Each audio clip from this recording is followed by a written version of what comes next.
अस्सलाम वालेकुम स्टूडेंट्स, मेरा नाम नुमान खालिद है और आपको चैनल होम ऑफ अकाउंटेंसी के ऊपर खुशामदीद कहा जाता है। इससे पहले कि हम लोग इस काई स्केयर के लास्ट लेक्चर की डिस्कशन का आगाज़ करें, आपसे गुजारिश है कि जो स्टूडेंट्स इस चैनल के ऊपर नए हैं उनसे कि वो चैनल को सब्सक्राइब कर दें, नोटिफिकेशन का साइन प्रेस कर दें ताकि आपको नए लेक्चर की इतला बर वक्त मसूल होती रहे। स्टूडेंट, आज हम क्वेश्चन नंबर 14 जो लास्ट टॉपिक है और उसके बाद हम कुछ पास पेपर से मुतल्लिका भी डिस्कशन करेंगे। क्वेश्चन नंबर 14 कहता है the test independence of the two classification in the following contingency table and 5% level of significance. Attributes A B C, तीन एट्रीब्यूट्स हैं, तीन रोज हैं, ए एट्रीब्यूट, सेकंड, थर्ड और फोर्थ, चार इसके कॉलम्स हैं। The table value of the chi square is 12.59। इसकी table value उसने कैलकुलेट करके दे दी हुई है। ये 2012 का एनुअल पेपर है। अच्छा जी बच्चों, अब हम बात करते हैं कि इस क्वेश्चन को सॉल्व कैसे करना है। जैसा कि आप लोग जानते हैं कि जब हम लोग काई स्क्वायर का क्वेश्चन सॉल्व करते हैं तो हम लोग इसको 8 स्टेप की बात करते हैं। इसको 8 स्टेप में डिवाइड कर देते हैं। इसमें से जो पहला स्टेप होता है उसको हम कहते हैं डेवलपमेंट ऑफ हाइपोथेसिस। हम बात कर रहे हैं क्वेश्चन नंबर 14 की। इसमें जो फर्स्ट स्टेप होता है वो है डेवलपमेंट ऑफ हाइपोथेसिस। पहले हम null hypothesis H not develop करते हैं। एच नॉट का मतलब है जी there is no association between two attributes, कि इन दो एट्रीब्यूट्स के दरमियान कोई एसोसिएशन नहीं, ये इंडिपेंडेंट है। दूसरा जो हमारे पास हाइपोथेसिस होता है उसको हम कहते हैं अल्टरनेटिव हाइपोथेसिस। अल्टरनेटिव हाइपोथेसिस में हम कह देते हैं जी there is an association between two attributes, कि इन दो एट्रीब्यूट्स के दरमियान कुछ तल्लक मौजूद है, कुछ एसोसिएशन मौजूद है। अच्छा जी बच्चों, अब हम जब बात करते हैं डेवलपमेंट ऑफ हाइपोथेसिस की, इसमें दूसरा स्टेप होता है हमारे पास लेवल ऑफ सिग्निफिकेंस का। लेवल ऑफ सिग्निफिकेंस में आप डिफाइन कर दें अल्फा। इस क्वेश्चन में उसने अल्फा मेंशन नहीं किया हुआ तो आप अल्फा इक्वल टू 5% डिफाइन कर लें, बल्कि मेंशन है जी level of significance 5%, alpha equal to 5%, 1 minus alpha 1.05 तो 0.95। थर्ड पॉइंट हमारे पास, तीसरा पॉइंट जो हमारे पास आता है उसको हम लोग नाम देते हैं degree of freedom. Degree of freedom v is equal to r minus 1 into C minus 1। इसमें रो की तादाद 3 थी और कॉलम की तादाद 4 थी। सॉल्व करें तो बच्चों 2 मल्टीप्लाइड बाई 3 इक्वल टू 6, तो डिग्री ऑफ फ्रीडम इसमें 6 है। फोर्थ पॉइंट इसमें आता है critical value. Fourth point critical value. Critical value chi square v colon 1 minus alpha equal to chi square 6 colon 0.95। Critical value, critical value उसने solve करके दे दी हुई है कि इस क्वेश्चन में कि वो क्रिटिकल वैल्यू टेबल वैल्यू 12.59 है। नेक्स्ट मेरे बच्चों, हम लोग जो फिफ्थ पॉइंट की बात करते हैं वो हमारे पास होता है test statistics. Fifth point test statistics, कि हम कैलकुलेशंस के लिए एडजस्टेड वैल्यूज के लिए तो हम कौन सा पैटर्न इस्तेमाल करेंगे। तो chi square adjusted value is equal to summation observed frequency minus expected frequency का square divided by expected frequency. फिर मेरे बच्चों हम लोग 6 पॉइंट पे आ जाएंगे। 6 पॉइंट हम लोग कह देते हैं डिसीजन रूल। डिसीजन रूल्स में रिजेक्ट H0, हम H0 को रिजेक्ट कर देंगे इफ अगर chi squares value greater than 12.59, otherwise accept it, हम इसको कबूल कर लेंगे। जब हम लोग 6 वैल्यू डिफाइन कर लें तो 7वीं वैल्यू, 7th वैल्यू हमारे पास ऑब्जर्व्ड फ्रीक्वेंसी और एक्सपेक्टेड फ्रीक्वेंसी की कैलकुलेशन आती है। 7th value observed frequency. Observed frequency में हम लोगों ने इसका टेबल प्रिपेयर कर लेना है। ऑब्जर्व्ड फ्रीक्वेंसी में जो क्वेश्चन में मेंशन है वैल्यूज, एट्रीब्यूट्स, उनको आपने यहाँ पे लिखना है। यहाँ पे आप लिख देना जी एट्रीब्यूट्स, बी एट्रीब्यूट, फिर यहाँ पे आप ए एट्रीब्यूट्स लिख लेना, देन टोटल। ए एट्रीब्यूट्स 42, 33, 37, 83, 62, 121, 72, 82, 93, 72, 64, 90। टोटल कर लेते हैं 42 प्लस 83 प्लस 72 प्लस 72, 4 वैल्यूज है तो ये 269 आ जाएगा। 33 प्लस 62 प्लस 82 प्लस 64, 241, 73, 121, 93 एंड 90, 341, 43, 33, 37, 12, 112, 83, 62, 121, 266, 72, 82, 93, 247, 72, 64, 90, 226, 269, 241, 341, 851। तो यहाँ पे आपके टोटल हो जाएंगे। अगर हम इन वैल्यूज़ का टोटल करें 112, 266, 247, 226, 851। अच्छा जी, अब इन ऑब्जर्व्ड फ्रीक्वेंसी से यहाँ पे हम लोग एक्सपेक्टेड फ्रीक्वेंसी कैलकुलेट करते हैं। एक्सपेक्टेड फ्रीक्वेंसी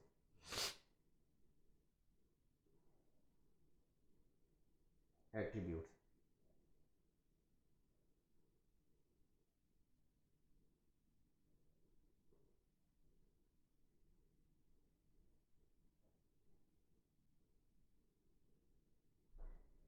अच्छा जी, एट्रीब्यूट्स यहाँ पे कैलकुलेट करने के लिए इस 42 को रिप्लेस करने के लिए 42 के रो का टोटल और इसके कॉलम का टोटल डिवाइडेड बाय 851। हम इसको 2 वैल्यूज़ तक फिक्स कर लेते हैं। 35.40, 33 के लिए जी रो का टोटल मल्टीप्लाइड बाय कॉलम का टोटल डिवाइडेड बाय 851, 31.72। 37 के लिए 341 multiplied by 112 divided by 851, 44.88। Column का टोटल 35.40 प्लस 31.72 प्लस 44.88, तो 1112.00। अब सेकंड कॉलम को पूरा करते हैं जी। 83 के लिए 269 multiplied by 266 269 multiplied by 266 divided by 851, तो वैल्यू आ जाती है आपके पास जी बच्चों, यहाँ पे 84.08।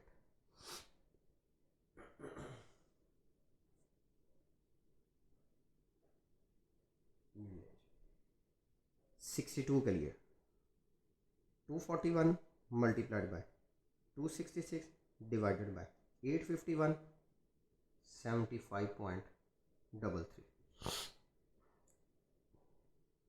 341 मल्टीप्लाइड बाय 266 डिवाइडेड बाय 851, 106.59। 84.08, 75.33, 106.59, तो वैल्यू आ जाती है 266। अब इसके लिए 269 multiplied by 247 divided by 851, 78.08। 241 multiplied by 247 divided by 851, 69.95। 341 multiplied by 247 divided by 851, 98.97। 70.08 plus 69.57 plus 98.97, तो 247। फोर्थ के लिए 269 multiplied by 2226 divided by 851, 71.44। 241 multiplied by 226 divided by 851, 64.00।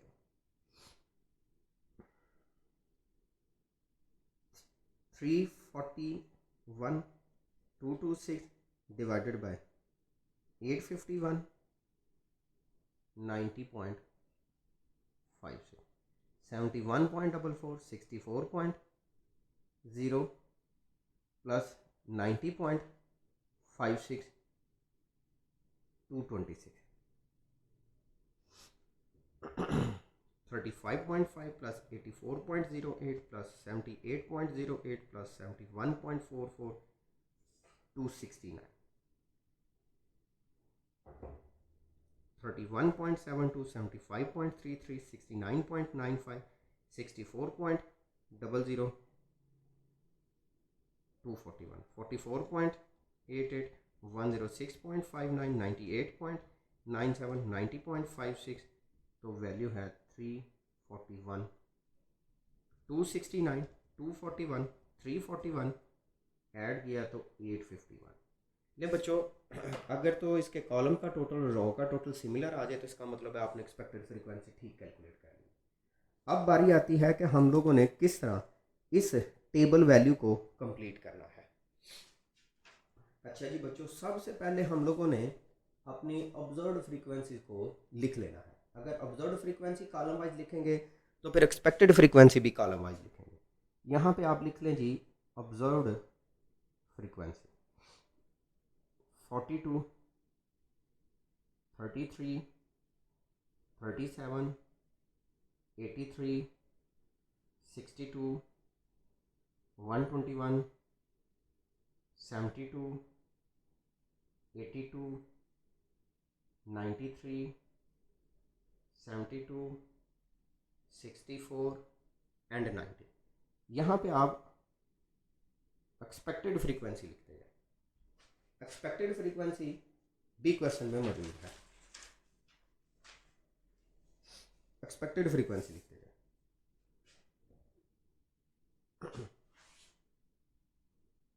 35.40, 31.72, 44.88, 84.08, 75.33, 106.59, 78.08, 69.95, 98.97, 71.56, 44 64.00 90.56। अच्छा जी, हमने ऑब्जर्व्ड फ्रीक्वेंसी भी कैलकुलेट कर ली, अब एक्सपेक्टेड भी।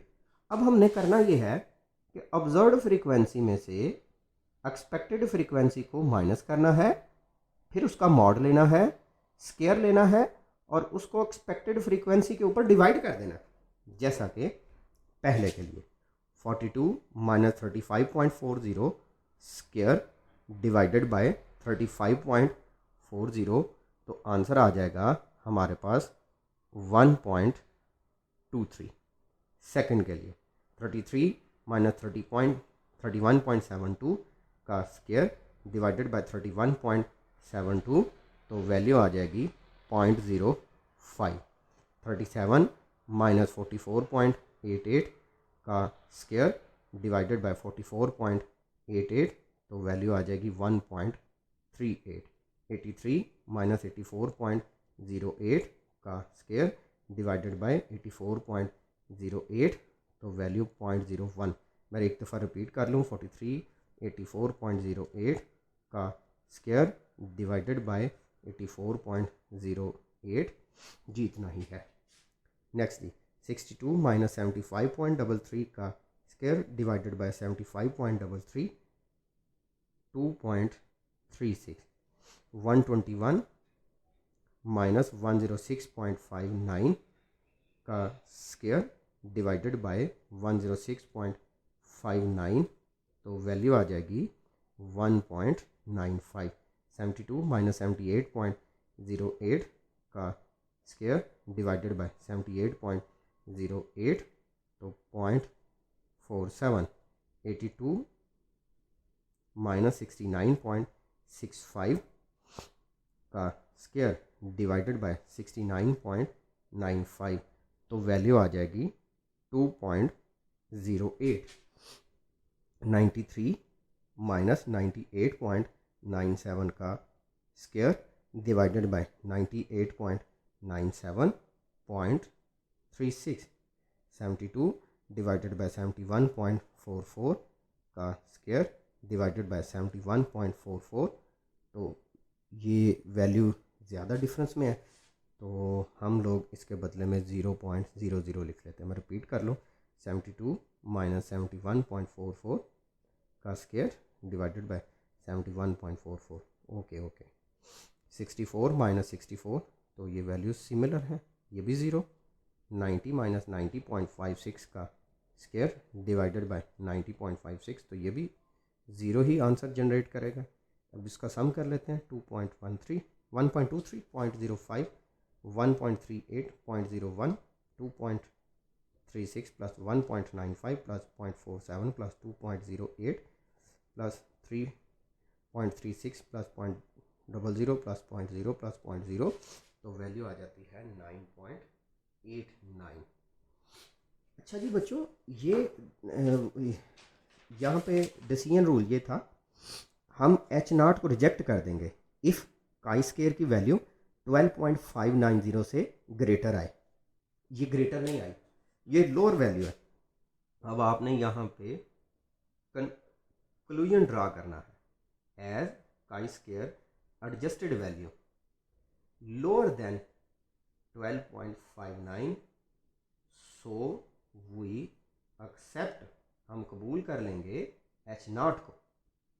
ले बच्चों, ये तो था हमारे पास क्वेश्चन। अब हम वादे के मुताबिक इसके पास्ट पेपर को डिस्कस करते हैं कि हमारे पास कुछ पास्ट पेपर्स हैं। ये बच्चों देखें, काई स्केयर के बारे में ना बेसिकली मैं देख रहा था, क्योंकि मेरे कुछ स्टूडेंट ऐसे थे जो मुझे कह रहे थे कि सर जी काई square is not a compulsory question, तो हमें फ़लाँ ने कहा था, फ़लाँ ने कहा था। बच्चों ये देखो, ये 2010 का पेपर है पंजाब यूनिवर्सिटी का, इसमें ये तीसरा क्वेश्चन है, टेस्ट फॉर एसोसिएशन। ये जो अभी हम लोगों ने क्वेश्चन किया ना 20 30 35, मुझे लगता है कि ये वही क्वेश्चन है, तकरीबन इस तरह का ही है, लेकिन ये चेंज है, लेकिन इस तरह का ही है। ये 2010 के एनुअल पेपर में है। अच्छा जी बच्चों, नेक्स्ट देखें 2011 में उसने काई स्केयर का क्वेश्चन नहीं पूछा। 2011 में एक सैम्पलिंग का क्वेश्चन पूछ लिया उसने, ये क्वेश्चन नंबर जो 3 है। 2011 में मेरे बच्चों फिर उसने काई स्केल का ये क्वेश्चन पूछा हुआ है, क्वेश्चन नंबर 3। अच्छा जी बच्चों 2012 फिर काई स्केल का क्वेश्चन उसने पूछा। ये बल्कि ये तो सेम वो क्वेश्चन है जो हम लोगों ने वो किया टेबल वैल्यूज़ की। फिर मेरे बच्चों 2012 के सेकेंड एनुअल की बात है, ये यहाँ पे लिखा है सेकेंड एनुअल सप्लीमेंट्री पेपर। उसमें उसने सैम्पलिंग का पूछ लिया, जिसमें काई स्क्वायर नहीं आता उसमें सैम्पलिंग आ जाता है। ये उसने फिर काई स्क्वायर का पूछ लिया 2013 के एनुअल में। 2013 का सेकेंड एनुअल फिर काई स्क्वायर का क्वेश्चन। 2014 फिर काई स्क्वायर का क्वेश्चन। अच्छा जी 2014 के बाद 2015 आता है। ये देखें 2015 मैंने ना इसको मतलब हम लोग इसको बड़ा ना कॉन्शियसली चीज़ों को देख रहे होते हैं। आप लोगों के पास तो शायद 5 ईयर की हो, मेरे पास ये 10 ईयर के पेपर हैं, मेरे पास इससे भी पुराने पेपर पड़े हुए हैं, 20 ईयर के भी पड़े हुए हैं। अच्छा ये क्वेश्चन नंबर 2 है, ये काई स्क्वायर का 2015 का ये क्वेश्चन है। ये 2016 इसमें उसने काई स्क्वायर नहीं पूछा तो उसने सैम्पलिंग का पूछ लिया। 2017 ये काई स्क्वायर का क्वेश्चन, उसने सैम्पलिंग नहीं पूछा। 2018 बच्चों ये सैंपल का क्वेश्चन, काई स्क्वायर उसने नहीं पूछा। 2019 सैम्पलिंग का क्वेश्चन, ये क्वेश्चन नंबर 4, काई स्क्वायर नहीं उसने पूछा। तो ये हमारे पास पास पेपर है।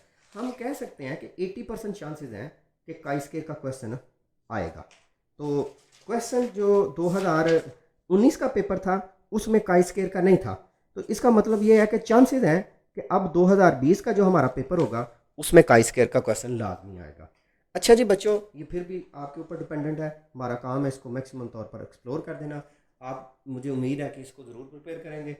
हम इंशाल्लाह अब नए सीरीज़ के साथ हाज़िर होंगे। तब तक अपना बहुत सा ख्याल रखिएगा, दुआओं में याद रखिएगा। अल्लाह हाफ़िज़।